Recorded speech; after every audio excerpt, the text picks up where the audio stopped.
4. apríla sa na umelej lezeckej stene v Mijavskom gymnáziu konalo prvé kolo slovenského pohára mládeže v lezení Edelweiss Cup 2009.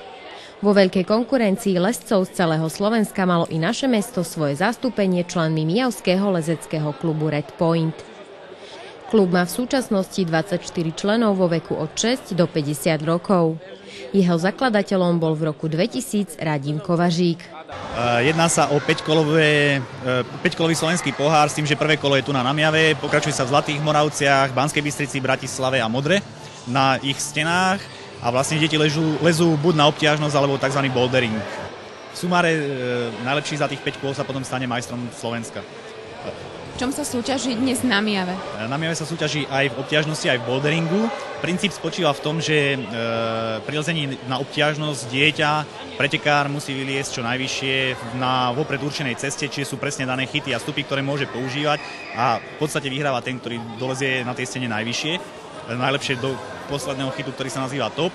A pokiaľ ide o bouldering, súťaží sa na malej stene bez lana. Tam sa jedná o veľmi ťažké kroky po veľmi malých alebo zlých chytoch. Tých krokov je 3 až 5 a vlastne tiež vyhráva ten, ktorý zo štartového chytu dolezie do toho cieľového. Každý súťažiaci musí preliesť všetky 4 cesty a všetky 4 bouldre, čiže každý súťažiaci si prejde každou cestou a každým boulderom a potom sa učí víťaz na základe sumáru bodov, ktoré dosiahol. Zaregistrovalo sa 52 súťažiacich v dvoch vekových kategóriách do 12 rokov a do 15 rokov.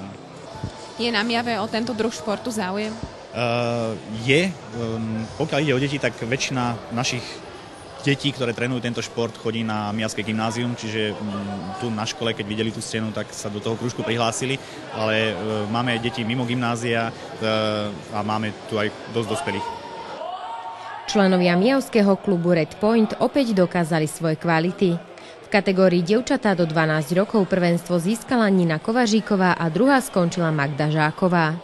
V kategórii dievčatá do 15 rokov sa na 5. mieste umiestnila Magda Marečková a na 9. mieste Denisa Juhásová.